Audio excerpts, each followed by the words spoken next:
Ассаламағалейкум арна көрермендері, армысыздар. Мына бір тарихи қызықты әңгімені естімес бұрын біздің каналымызға жазылып, қасында тұрған қоңыраушаны басып қойыңыз.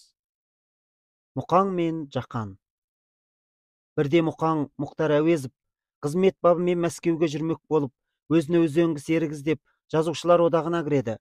Кіруі ақ екен, бұрын талай көріп жүрген жас ақын Жақан Сыздықов кездесе кетеді. Жолы болар жігіттің жеңгесі шығар алдынан деген Жақан айналайын, жақсы кезіктің, өзіңнің қолың бос па? Бос болғанда қандай? Жақанның үнінен мақтаныш сезіледі. Мен сенен қызметтен боспысың деп сұрап тұрмын, дейді Мұқаң. Мен де соны айтып тұрмын ғой Мұқау. Анау бір кезде аздап бас жазамын деп, оның үстіне шайтан түрттіме абай келік деп, жазды күн шілде болғанда тобылғы түсті көк базарға көп ақын тор sıra қаптай барып қонғанда тостағанға толғанда деп бастап өлең жазғам. Ішімдікті мақтайсың, коммунистік тәрбиеге қарсы деп бастығым бас жібімді алып айдап шықты. Айдап шыққаны жөн болған екен.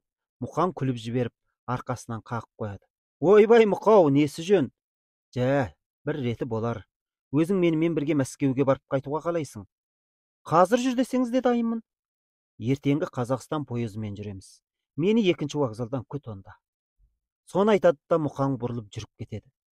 Келесі күні бір сағаттай бұрын вокзалға келген Жақан Мұқаңды күтіп отырады.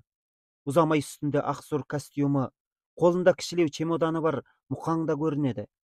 Екі билетті де жұмсақ вагонға алған екен. Мәскеу қайдасың деп тартып отырады. Уақыт күз айы болса керек. Ымырт ерте үйіріліп, қас қарая Мұқаң: Жақан, жүр, ресторанға барып жүрек жалғап қайтайық, дейді. Жайлы төсекте ұйқылаяу жатқан Жақан салғырттауымен: Мұқа, өзіңіз бара беріңіз, асқа тәбетім болмай тұрғаны, сырқаттанып қалдым-ау деймін деп, теріс қарап жатып қалады. Мұқаң шығып кеткен соң Жақан да орнынан атып тұрады. Бар ойы қара қол сандықшада. Оны Мұқаң Жақанға да сипатпастан поездың ең жоғарғы қабатының қуысына жіберген. Сонша тыққыштайтындай, ішінде не бар екен көрейінші деген ой келеді. Әрі Алматыда жүргенде Ұзынқұлақтан Мұқаңды ақшаға сараң деп еститін. Сондықтан да кейде бас жазуға сұрайын десе, бетім қайтама деп батпайтын. Сандықшаны ашып қараса, толған ақша. Әрқайсысы 1000 теңгеден ықтияттап жеке-жеке буған.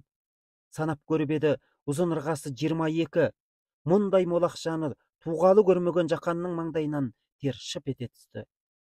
2000-ді қалтасына салып алып, сандықшаны орнына қойды. Ұзамай купеге Мұқаң оралды. Қолында қағаз оралған кәтілет, басқа да ұсақ түйек тағам, тіпті басталмаған Қазақстан коньягі де бар. Қалың қалай айналайын, деді Мұқаң, әкелген дәмдерін дастарханға қойып жатып. Басым сынып барады, суық тигізіп алсам керек. Жақан ыңқылын бұрынғыдан да күшейте түсті. Мүмкін мына кәтілеттен жеп коньяктан бір тартып жіберсең, жазылып та кетерсің. Көрсем, көрей, дейді Жақан селқосыммен. Кәтілетке сылқия тойып, коньяктан қанып ішкен Жақан костюм басына бүркеніп жатып қалады. Жақанның көз ұйқыға бардау дегенде Мұқаң да қара сандықшаны қолына алады. Ақшасын ары санап, бері санап, күңкілдеп өзімен өзі сөйлесіп отырады. Бәрін көріп жатқан Жақан: Мұқа, неменеге күңкілдеп отырсыз? Бір нәрсе болды ма, дейді, түк білмегендей. Ана Валентина жеңгең сандықшаға 22 000 сом салдым деген. Соның 2000-і жетпей тұр. Соны мен алып деп отырсыз ғой Мұқа. Жоқ Жақан айналайын, о не дегенің? Валентина санап салдым деген. Ол қателеспейтін. Қателеспесе, орыңыз қасыңыздан шыққан екен ғой. Алматыда жүргенде арақшы деуші еді. Енді сіз келіп қарақшы болғаным ба? Жақан өкіріп қоя береді. Қоя айналайын, дейді Мұқаң. Валентина қате салған шығар. Ана коньяктан тағы бірді тартып жібер, терлесең жазылып қаласың. Мәскеуге келген күннің ертеңінде Жақан жатқан қонақ үйдің есігін қағып, Мұқаң кіреді. Таңғы асқа шақырады. Ашқарынға біраз қарбытып, коньяктан 2-3 көтерген соң көңілденген Жақан: Мұқа, жолға шыққалы жаманыңызды ханның баласындай күтіп жатырсыз. Сізге бір подарок жасасам, алмай қояма деп отырғаным, деп күмілжиді. Сонда Мұқаң күліп: Жақан, қысылмай айналайын, подаркадан қашатын адам болмайды. Берсең мен де аламын, дейді. Жақан 2000 теңгені жазушының алдына қояды. Осыны қайсым екен дегендей, Мұқаң ақшаны біраз аударып төңкеріп қарап отырады да: Жақан, сен өзің сұлу жігітсің. Мұндай сұлу қалада сұлу киініп жүрген жөн болады. мынаған костюм пальто алып ки, қалғаны болса келінге бала шағаға базарлық қарарсың деп 1000 теңгені қайтып береді.